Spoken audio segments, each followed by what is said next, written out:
दोस्तों इस वीडियो में बताने वाला हूँ 1 साल का एक्सपीरियंस जब मैंने विंडोज से मैक ओएस पर स्विच किया। पूरे 1 साल में मेरे साथ क्या क्या रहा, क्या क्या कठिनाइयाँ आई, क्या क्या मुझे चीज़ अच्छी लगी मैक ओएस पर आने के बाद। ये एक्सपीरियंस सिर्फ सॉफ्टवेयर वाली साइड पर नहीं रहने वाला है, ये प्रॉपर पीसी और एक मैक जो कि हार्डवेयर बेस्ड भी है उस चीज़ पर भी रहने वाला है। मैं एक्सपीरियंस अपना सॉफ्टवेयर प्लस हार्डवेयर वाला बताने वाला हूँ। कुछ चीज़ें आपको पहले ही बता दूँ इस वीडियो में आने से पहले। If you have any questions जिनके जवाब आपको इस वीडियो में नहीं मिल पाते हैं, you can ask me on my WhatsApp number. WhatsApp number आपकी स्क्रीन पर आ रहा है 6377912221। और इस वीडियो में दिखाए गए जितने भी गैजेट्स हैं वो आप अगर खरीदना चाहते हो या फिर मैं क्या सेटअप यूज़ करता हूँ, अगर आप खरीदना चाहते हो तो यहाँ पर एक एरो आता है, उस एरो पर क्लिक कर नीचे डिस्क्रिप्शन में जाके आप खरीद सकते हैं। सबसे पहले मैं आपको इंट्रोडक्शन देता हूँ। देखो विंडोज़ यूज़र हूँ मैं, 97 विंडोज़ 1997 यूज़ करी है मैंने, 98 यूज़ करी है, उसके बाद XP, Windows 7, Windows 8 and finally Windows 11। ये विंडोज़ 11 में मैंने शायद 1-1.5 साल यूज़ करी है। विंडोज़ 10 तो जिस दिन लॉन्च हुई थी ना उस दिन मैंने अपने लैपटॉप में इंस्टॉल कर ली थी, तो तब से चला रहा हूँ। तो I am life time Windows user हुआ। अब पिछले साल मुझे एक पीसी की ज़रूरत पड़ गई। मुझे अप्रैल 2022 की बात है, मुझे एक कंप्यूटर चाहिए था और मेरे को परफॉर्मेंस वाला चाहिए था कि लेकिन मेरी परफॉर्मेंस अच्छी रहे और एक अच्छा एक्सपीरियंस मिले जो कि विंडोज़ में मुझे अब तक मिल रहा था। और it was definitely not a smooth transition मेरा नहीं रहा। कुछ इश्यूज़ भी आए, कुछ बढ़िया चीज़ें भी लगी, वो सब आपको इस वीडियो में मैं बताने वाला हूँ। तो सबसे पहले जो चीज़ रहती है वो है एंग्जाइटी। लोगों को एंग्जाइटी रहती है कि भैया हम स्विच करें कि नहीं, मैक ओएस परफेक्ट रहेगा कि नहीं। मैक ओएस सिर्फ और सिर्फ मैक्स में मिलता है, मैक स्टूडियो में, मैक मिनी में, या फिर आप लैपटॉप लीजिए मैकबुक प्रो, उन्हीं में मिलता है। तो क्या ये सही रहेगा, ये डिसीजन था। और एंग्जाइटी सिर्फ 2 चीज़ों की थी। एक तो लर्निंग कर्व रहता है, मैक ओएस में आप विंडोज से स्विच कर रहे हो तो एक लर्निंग कर्व रहता है जिसमें आपको सीखना पड़ेगा। कम से कम 10 से 15 दिन लग जाते हैं। प्रॉपर सारे फंक्शन तो भैया सीखने में सालों लग जाते हैं। विंडोज़ में हमने बचपन से सीखा है, हमें आइडिया है, लेकिन एप्पल की मैक ओएस में ये आपको सीखना पड़ेगा, एक लर्निंग कर्व जरूर रहेगा। और दूसरी चीज़ क्रिएटिव ऐप्स में like Premiere Pro, After Effects, Illustrator, Photoshop, इन सब में आपका जो परफॉर्मेंस है वो सेम प्राइस में मैच हो पाएगी क्या विंडोज़ में? विंडोज़ में काफ़ी अच्छी परफॉर्मेंस मिल जाती है अच्छे से ग्राफिक्स कार्ड के साथ में। क्या ये मैच वो उतनी परफॉर्मेंस दे पाएगा? ये मेरे सवाल थे, एंग्जाइटी थे। लेकिन चलो कोई बात नहीं, आई स्विच्ड। और मैंने क्यों स्विच किया ये भी मुझे आपको बताना पड़ेगा। वैसे एक बात तो है, वारंटी आपको 1 ही साल की मिलती है एप्पल की, और एप्पल केयर प्लस खरीदने जाओगे तो काफ़ी पैसा खर्च करना पड़ेगा। तो मैंने ऑप्ट इन किया for go Warranty. Go warranty extension service है जो आपके हर प्रोडक्ट की वारंटी को एक्सटेंड कर देता है अप टू 5 ईयर, और 5 साल तक आपको ज़्यादा कुछ करने की जरूरत नहीं। Just have to call Go Warranty. Go Warranty will solve all the problem. Official service centre से आपके प्रोडक्ट को ठीक करा के देंगे, फ्री पिकअप एंड ड्रॉप रहेगा। आप और इन्फॉर्मेशन डिस्क्रिप्शन में आगे चेक कर सकते हो, उनको नंबर ले सकते हो। वहाँ पे आप कॉल करके मेरा रेफरेंस दे देना कि उदेश शर्मा ने भेजा है, आपको सारे आपकी प्रॉब्लम्स का सॉल्यूशन हो जाएगा। मैं खुद पर्सनली 5 साल की इसके लिए ली थी, और वो सब थोड़ा बेटर रहता है यार। और फ़ोन और टीवी के लिए भी देते हैं, हर चीज़ के लिए देते हैं, और आपको सर्विस सेंटर विजिट करने की जरूरत नहीं पड़ती। ये सबसे बेस्ट चीज़ है। और कोई भी वारंटी अच्छे से सर्विस 5 साल तक की तो देती ही नहीं है। और इसके अलावा ये और भी प्रोडक्ट्स की भी वारंटी देते हैं आपको। अप्लायंसेज, होम अप्लायंसेज, 100 तरह की चीज़ें आपको इनकी वेबसाइट पर मिल जाएंगी जो इनकी वारंटी एक्सटेंडेड प्रोवाइड करवाते हैं। So you can check out in the description. तो दोस्तों ऐसा क्या हुआ कि भैया मैंने मैक पर ही स्विच किया। Why I switch to Mac OS? देखो सबसे पहला रीज़न तो ये था कि I wanted a clean set. मैं अपने टेबल पर क्लटर नहीं चाहता था केबल्स का एंड इतने बड़े पीसी टावर का, जो कि मुझे नहीं चाहिए था। तो इसकी वजह से मैंने मैक स्टूडियो की तरफ दिया, क्योंकि फॉर्म फैक्टर बहुत ही ज़्यादा कम है। मेरा बस चले तो मैं तो मैक मिनी ले लेता, लेकिन उस ज़माने में जब मैंने मैक स्टूडियो लिया था मैक मिनी इतना पावरफुल नहीं था। अब पावरफुल आ गया मैक मिनी ऐप, क्योंकि मैंने वीडियो बनाई थी। अब ऊपर कार्ड में जाके वो वीडियो देख सकते हैं। दूसरा मेरा ये था कि मुझे ना हैसल नहीं चाहिए था पीसी बिल्डिंग का, क्योंकि पीसी बिल्डिंग का अपने आप में एक हैसल होता है कि भैया सारे तारों को बराबर से लगाना है आपको, and you have to do everything perfectly, otherwise आपका काम नहीं करने वाला है। और वो मैं चाहता नहीं था, क्योंकि मैं अब तक शायद 5 से 7 पीसी बनाए हैं अपने हाथों से, पीसी बिल्ड किए हैं, और मुझे बहुत सारी समस्याएं आती हैं। पार्ट्स नहीं मिलते, कई बार कंपैटिबिलिटी का इशू आता है, फिर पहली बार उनको स्टार्ट भी नहीं होते, फिर उनको दिक्कतें आती ही हैं। और पीसी बिल्डिंग के इशूज़ अब मैं चाहता तो बाहर से करवा सकता था, पर उसके भी अलग है कि लेके जाओ करवाओ, ये सब नहीं चाहिए था मुझे। तीसरा जो था वो रहेगा ग्राफिक कार्ड्स का, कि ग्राफिक कार्ड जब मेरे को ये पीसी लेना था बहुत ज़्यादा एक्सट्रीमली हाई प्राइस में मिल रहे थे। एक 3060 का प्राइस था 80,000 रुपीज़, जो कि लॉन्च 45,000 रुपीज़ का था। 3090 शायद 2 लाख 2.5 लाख रुपये का आ रहा था। तो भैया इतना ज़्यादा तो नहीं लेना था मुझे एक नॉर्मल चाहिए था, और नॉर्मल के हिसाब से मैक स्टूडियो मुझे परफेक्ट लगा कि भैया इसमें ग्राफिक परफॉर्मेंस भी अच्छी है।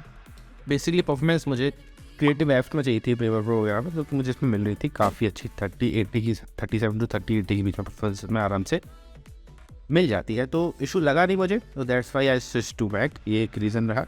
दूसरा रहेगा आफ्टर परचेज के इश्यूज़ के बारे में। उसमें कोई दिक्कत आ जाती है तो कोई बार मालूम नहीं पड़ती, तो हमें दुकान में लेके जाना पड़ता है। ऐसा मेरे साथ हो चुका है कि पावर सप्लाई कई बार फॉल्ट हो जाती थी, कई बार रैम में दिक्कत आ जाती थी, तो रैम निकाल के वापस लगाओ तब जाके चलता था। रैम में कुछ इशू आ जाता है, बायस में जाओ, कई बार उधर सेटिंग करनी पड़ती, सो दिक्कत होती थी। और last but not the least regular maintenance. इतने बड़े पीसी में ना धूल भी इतनी ज़्यादा आती है, और ये छोटे से मैक स्टूडियो में इतनी धूल नहीं आती है, तो वो धूल को साफ़ करना भी बड़ा हैक्टिक रहता था। आई wanted a small clean setup जो कि ज़्यादा धूल वूल भी नहीं, इस पर ज़्यादा धूल नहीं जाती है। एक साल में मैंने शायद इसे 2 बार साफ़ किया होगा, भी फूंक मार के, ज़्यादा कुछ ऐसा डीप क्लीनिंग मैंने अभी तक करी नहीं है। तो ये मेरा एक्सपीरियंस था why I switch to Mac OS. Let's move on to the next chapter. So I switched after lot of anxiety and lot of things के क्यों स्विच करना चाहिए। Finally I switch to Mac OS and particularly with Mac Studio I am entering into the Mac OS department, Mac OS software. तो सबसे पहली चीज़ जो मैंने notice करी, जो फर्स्ट मेरा इंप्रेशन रहा, वो था very smooth in terms of OS and user interface of Mac OS. Mac OS बहुत ही मस्त, एकदम मस्त, ज़बरदस्त, वर्ड्स नहीं मिल रहे हैं वो बताने के लिए कि कितना स्मूथ था। कोई भी ऐप आप खोलो इंस्टेंटली खुलता है। प्रीमियर प्रो मेरी लाइफ में मैंने कभी इतना फास्ट खुलते हुए किसी भी कंप्यूटर में नहीं देखा, किसी भी विंडोज़ OS में नहीं देखा जितना मेरे मैक स्टूडियो, जो कि मैं M1 मैक्स के साथ बिल्टेन है। इसमें 32 gigs ऑफ रैम है, 512 gigs ऑफ फास्ट वाली SSD हुई है, एंड 2-4 पोर्ट्स। बेस मॉडल से थोड़ा अपर मॉडल था। सेकंड पॉइंट मेरा है, किसी भी अब तक जितने मैंने विंडोज़ कंप्यूटर यूज़ किया या फिर कुछ लैपटॉप भी यूज़ किए थे, हार्डली मुझे किसी एक में SD कार्ड मिलता था, नहीं तो SD कार्ड मिलता ही नहीं है ज़्यादातर लैपटॉप में। बट यहाँ पर एक SD कार्ड मिला मुझे, SD कार्ड रीडर वाला, जो माइक्रो SD कार्ड नहीं बोल रहा मैं, SD कार्ड रीडर बोल रहा हूँ। माइक्रो SD कार्ड लैपटॉप में मिल जाता है, बट लैपटॉप में भी SD कार्ड रीडर होना बहुत बड़ी बात है। यहाँ पे क्रिएटर्स के लिए बनाए जाते हैं ज़्यादातर ये हाई एंड लैपटॉप्स या फिर गेमिंग के लिए। तो गेमिंग वाले तो SD कार्ड यूज़ नहीं करते, बट क्रिएटर्स लोग, हम जैसे लोग, उस SD कार्ड वाले पोर्ट को यूज़ करते हैं। तो जो मिला तो मैं बड़ा पसंद था यार, मज़ा आ गया। कार्ड लगाओ, कैमरे से निकाल के सिर्फ कैमरा शूट कर लो, ऐसे कार्ड निकाला, मैक स्टूडियो को घुसाऊंगा, सीधी फुटेज आएगी। कोई मुझे एडेप्टर्स की ज़रूरत नहीं पड़ेगी जो कि USB टू कार्ड रीडर वाले होते हैं। I never use Chrome anyway, so I love the experience of Safari also, specially the password saving feature मैं कहूँगा। क्योंकि देखो विंडोज़ में भी I never use Chrome, for some reason मेरे दिमाग में किसी ने घुसा दिया है फिर कुछ, बट मैंने एक प्रण लिया था कि मैं 1 महीने क्रोम यूज़ नहीं करूँगा, माइक्रोसॉफ्ट एज यूज़ करूँगा। बिकॉज मुझे लगता है कि गूगल क्रोम है वो आपकी इन्फॉर्मेशन को ज़्यादा ही, मतलब आपकी जो प्राइवेसी है उस पर ऑब्वियसली आपके पास ऑप्ट इन ऑप्ट आउट वाला फीचर रहता है, बट उसमें ज़्यादा मुझे थोड़ा सा लगा कि ज़्यादा सिक्योर और प्राइवेसी ज़्यादा बेटर रहती है माइक्रोसॉफ्ट एज में। इसलिए मैं विंडोज़ में हमेशा से माइक्रोसॉफ्ट एज यूज़ करता था। लेकिन जब मैं एप्पल में आया तो सफारी का एक्सपीरियंस थोड़ा सा ट्रिकी था। लर्निंग कर्व इसमें भी था, लर्निंग कर्व ऑब्वियसली रहा था, लेकिन आफ्टर दैट बहुत मस्त रहा। सारे पासवर्ड्स सेव हो जाते हैं, और मेरे को पता नहीं क्या है ऐसा गूगल क्रोम में भी फीचर है पासवर्ड सेव हुआ, लेकिन अंदर से ना, एक दिल के अंदर से एक अलग से तसल्ली निकल के आ रही थी कि नहीं यार, एप्पल है तो सेफ़ है। अब पता नहीं क्यों आ रही थी, या फिर तो बचपन से हमें बताया गया कि एप्पल सेफ़ है, तो वो सेफ वाली फीचर आ गई। लेकिन एक दो चीज़ मैंने देखी कि आप कोई भी ऐप इंस्टॉल कर रहे हो या फिर कुछ भी कर रहे हो, तो it will require your password for the computer. तो इस चीज़ से मुझे लगा कि हाँ यार, जब पासवर्ड इस चीज़ के लिए मांगा रहा है, तो जब अपन हमारे पासवर्ड्स को निकालने के लिए तो 100% पासवर्ड मांगता है, ऑब्वियसली मांगता है। सिस्टम प्रेफरेंसेस में जाके जो आप अपने सेव्ड पासवर्ड देखते हो तो मांगता है, और हर ऐप में आपका लॉगिन आईडी हो वो सब यूज़ हो जाता है, काफ़ी सही रहता है। अब मैंने कहा a weird trust develop that I am safe whenever I installed app, ask for password मांगता है हमेशा ये, तो एक वियर्ड सा ट्रस्ट मुझे लगता है। ये चीज़ मेरे इनिशियल इंप्रेशन थे। कुछ इश्यूज़ भी आए जिनके बारे में आपको नेक्स्ट चैप्टर में बताता हूँ। उसके बाद मैं बताऊँगा कि क्या मुझे इसके बारे में जो सबसे प्यारी चीज़ लगी, या फिर what I loved about the Mac Studio और Mac OS after 1 year of usage. बाकी आप चैप्टर्स पर क्लिक करके आगे जा सकते हैं। तो let's talk about issues I faced. ऐसा नहीं है सब कुछ अच्छा ही था, कुछ इश्यूज़ भी थे, और अब मैं बात करूँगा कुछ इश्यूज़ के बारे में। तो मैक स्टूडियो में जो इश्यूज़ आए, मैक ओएस में आए और कुछ मैक स्टूडियो में आए। सबसे पहले जो मैक ओएस का इशू लगा मुझे वो है कि I just can not install a USB signature.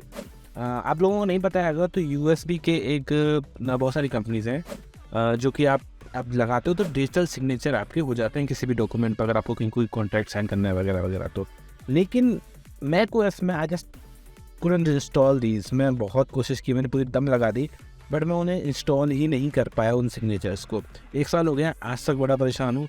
अगर आपको कोई वे पता है जिसके थ्रू मैं अपने USB सिग्नेचर को USB से लगा के सिग्नेचर करते हैं इंस्टॉल हो जाए तो बहुत मजा आ जाएगा। सेकंड जो चीज़ रही वो था स्केल रेजोल्यूशन। जब आप एक 55 इंच की टीवी पे देखते हो, मैक ओएस को विंडोज़ पर लगाते हो तो सीधे सीधे आपका काम हो जाता है, आप अपने हिसाब से जूम कर सकते हो चीज़ों को। पर यहाँ पर ना आप जूम नहीं कर सकते। मैक ओएस में जूम करने के लिए आपको ऑब्वियसली रेजोल्यूशन लेकर करना पड़ेगा। रेजोल्यूशन आप 4K करोगे तो जूम नहीं होगा, छोटे छोटे वर्ड्स हो जाते हैं। उसमें स्केलिंग का कोई ऑप्शन नहीं है कि लाइक आप जूम कर दिया 144 पर तो आइकन्स बड़े हो गए। नहीं, आइकन्स 4K में रखना चाहते हो तो छोटे छोटे ही दिखेंगे। ये कोई प्रॉब्लम है मैक ओएस की कि सॉल्व भी नहीं हो रही है। तो I had to only get 1440p, जिस पे थोड़ा सा मेरा आइकन भी छोटे से दिख रहे थे और रेजोल्यूशन भी बहुत कम लग रहा था। 1080 पे अगर आप करोगे 1080p पर तो आपके आइकन्स काफ़ी बड़े हो रहे हैं 55 इंच के हिसाब से, जो कि परफेक्ट था। But I wanted at least 1440p। ये प्रॉब्लम शायद HDMI 2.1 से पोर्ट से सॉल्व हो सकती थी। जब HDMI 2.1 का पोर्ट होता है तो you can get 4K at the rate 120 hertz in Mac OS, which is an amazing thing. वैसे देखा जाए तो आप 4K 120 हर्ट्ज जो अपना सिंपल है थंडरबोल्ट 4 के बोर्ड से भी देख सकते हो, लेकिन कुछ ही मॉनिटर में सपोर्ट करता है, जैसे कि LG 27GN950, LG 27GN950B। इन दोनों में आपका सपोर्ट करता है। आप इजीली जाके अपना 4K 140 और 4K 120 हर्ट्ज ईजिली देख सकते हो। तो आई विल सजेस्ट, अगर आप चाहते हो तो इस मॉनिटर को भी लें, जिससे कि आपका स्क्रीन का जूमिंग वाला इशू सॉल्व हो जाए। तीसरा और लास्ट जो प्रॉब्लम रही वो था कंट्रोल और कमांड का सीन। विंडोज़ में आपको कॉपी करना है Ctrl+C, पेस्ट करना है Ctrl+V, ऑल सेलेक्ट करना है Ctrl+A। यहाँ पर जब आप उसकी बात करते हो मैक ओएस की तो सब कमांड भी हो जाता है। अब कमांड को आपके पास 2 ऑप्शन होते हैं। आप चाहो तो कंट्रोल को ही कमांड कर सकते हो, और दूसरा ऑप्शन होता है कि आप अल्ट को कमांड कर सकते हो। बेटर ये है कि आप अल्ट को कमांड करो, क्योंकि जो मैंने किया था उसमें, क्योंकि मैं अपना कीबोर्ड नहीं चेंज करने वाला। आई हैव अ कीबोर्ड जिस पर मैंने अपनी टाइपिंग स्पीड को बढ़ाते बढ़ाते 70-80 वर्ड पर मिनट किया है, तो मैं कीबोर्ड तो चेंज नहीं करने वाला। तो मैंने कीबोर्ड वही रखा और अल्ट को कमांड कर दिया। तो इस चीज़ से कुछ प्रॉब्लम तो सॉल्व होगी, मेरा काफ़ी ईजी रह गया। लेकिन अब जब भी मैं जाता हूँ और उस कीबोर्ड को या फिर वैसे ही सिमिलर कीबोर्ड को जब मैं विंडोज़ में यूज़ करता हूँ तो अल्ट की आदत पड़ी हुई है, Alt+C, Alt+V। तो ये छोटे मोटे इशूज़ थे। आई होप अगर आप मैक ओएस में जाना चाह रहे हो, विंडोज़ से मैक ओएस में स्विच करना चाह रहे हो, तो ये कुछ इशूज़ आपको आ सकते हैं। बाकी एक्सपीरियंस मस्त था और उतना प्रॉब्लम नहीं आई। पोर्ट्स मैंने बताया HDMI 2.1 हो सकता था। तो थैंक यू। अब बात करेंगे what I loved about this Mac Studio और मैक ओएस। सबसे पहली चीज़ तो अमेजिंग परफॉर्मेंस, इतना ज़्यादा सही है। आज तक ये कभी भी 1% भी लैग या फिर हैंग नहीं किया, मस्त चलता है, कहीं पे भी कोई प्रॉब्लम आई नहीं। परफॉर्मेंस वाइज आप कोई भी सॉफ्टवेयर खोलो तुरंत खुलता है। और एक चीज़ मैं आपको ज़रूर बताना चाहूँगा, 10 Gbps के लैन पोर्ट के साथ ही आता है। तो अगर आप भविष्य में एक बहुत ही बढ़िया नेटवर्क सेटअप में हो, जहाँ पे आप वायर्ड के मतलब अलग अलग कंप्यूटर से सर्वर बना रहे हो और सर्वर के थ्रू एडिटिंग करना चाहते हो, तो this is gonna be awesome. ये चीज़ मुझे मैक ओएस में मिली। वैसे तो उस पर मिल जाती है विंडोज़ में, लेकिन विंडोज़ में 10 Gbps का पोर्ट खोजना ना बड़ा मुश्किल है यार। बहुत ही हाई एंड मदरबोर्ड्स में वो आता है, तो ऑब्वियसली प्राइस का भी सीन नहीं रहता। 4 Thunderbolt port, I am enjoying it because किसी भी विंडोज़ PC में आज तक 4 थंडरबोल्ट पोर्ट द्वारा मुझे तो अब तक कोई मदरबोर्ड या फिर ऐसा कुछ मिला नहीं है।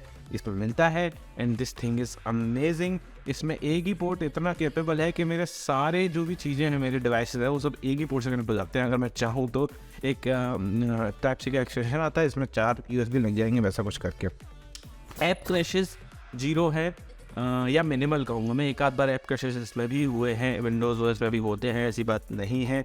एक इसमें ऑटोमेटिक स्टार्ट फीचर, वैसे आपको सेटअप करना पड़ता है कि लाइक 10 बजे मैंने सेट कर रखा है, 10 AM जैसे ही होता है मेरा कंप्यूटर ऑटोमेटिकली स्टार्ट हो जाता है, टर्न ऑन हो जाता है।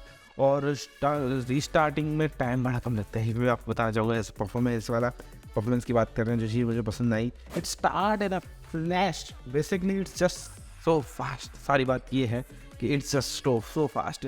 पहले रोज़ीटा ही था आई थिंक, रोज़ेटा, तो उसमें कुछ ऐप्स चलते थे थ्रू, क्योंकि वो ये प्लेटफॉर्म अलग है। इस प्लेटफॉर्म पे सारे के सारे चल नहीं पाते ऐप्स, पहले नहीं चल पाते थे, लेकिन अब उस प्लेटफॉर्म X96 X74 ऐसा कुछ होता है, लेकिन अब इसमें सारे ऐप्स चल रहे हैं बेस्ड ऑन एप्पल सिलिकॉन, क्योंकि एप्पल सिलिकॉन की जो चिप है वो विंडोज़ वाली से अलग होती है, क्योंकि विंडोज़ वाले में ऐप्स अलग तरीके के बेसिस पे आर्किटेक्चर अलग होता है। तो इसमें आर्किटेक्चर पे मस्त अब चलने लगे हैं, प्रॉब्लम नहीं आ रही है, क्रिएटिव ऐप्स मस्त चलते हैं। और क्या ही कहें, अगर आप गेमिंग करना चाहते हो तो भूल जाइए, क्योंकि गेमिंग वाली चीज़ नहीं है ये। अगर गेमिंग कर रहे हो तो फिर तो भैया नहीं, आप विंडोज़ पे ही जाइए। लेकिन 3060 वगैरह के प्राइस बहुत आसमान छू रखे थे, इसीलिए मैं इसको लिया हूँ। there are some many reasons। 1,80,000 रुपये का ये मैंने लिया था और इसकी वैल्यू मैं पूरी निकाल चुका हूँ। 1,80,000 में उस ज़माने में, वैसे अब भी शायद ज़्यादा कुछ खास अच्छा पीसी बनेगा नहीं इसके कंपैरेटिवली, बट हाँ उस ज़माने में तो कोई चांस ही नहीं था। बहुत सही डील मुझे मिली और जो फॉर्म फैक्टर है वो बहुत छोटा है। I just love it. Conclusion करता है, Apple Silicon is here and it is here to last very long with amazing value. And जो एक्सपेंसिवनेस है ग्राफिक्स कार्ड की वो हेल्प नहीं करने वाली इस चीज़ को। हालांकि ग्राफिक्स कार्ड का प्राइस अब 2023 में काफ़ी डाउन आ गया है, सही आ गया है, लेकिन फिर भी अभी भी परफॉर्मेंस मैचिंग देखोगे तो नहीं हो रही है। जैसे मैक मिनी M2 के बारे में मैंने वीडियो बनाई थी, आप वो जाके देख सकते हो। It's just not matching the performance of Mac mini M2 जो 50,000 पर मिल रही है। 50,000 में आप कोई भी विंडोज़ पीसी लीजिए, नहीं मिलेगा आपको परफॉर्मेंस मैचिंग। तो आई विल सजेस्ट कि अगर आप बैकवर्ड पर स्विच करना चाह रहे हैं तो थोड़ी बहुत इन पॉइंट्स कंसिडर करना जो मैंने रखे हैं। अगर आपको इन चीज़ों से फ़र्क नहीं पड़ता है then you can easily switch, आपको इतनी ज़्यादा खास प्रॉब्लम नहीं आने वाली है। ऐसा कोई भी इशू मुझे लगा नहीं जो जिसकी वजह से मैं छोड़ ही दूँगा, नहीं यार हमारे से ना हो पाएगा ना। इट्स जस्ट डेट और प्रॉब्लम नहीं आएगी। तो अगर आपको वीडियो अच्छी लगी हो, ऐसी और इन्फॉर्मेटिव वीडियोस चाहते हो तो सब्सक्राइब करके जाना। इंस्टाग्राम हैंडल में आपको स्क्रीन पर दे रहा हूँ, वहाँ पे आप क्वेश्चंस पूछ सकते हैं, फॉलो कर सकते हैं, हैंग आउट करेंगे यार, आ जाना। Thank you very much for watching, bye bye.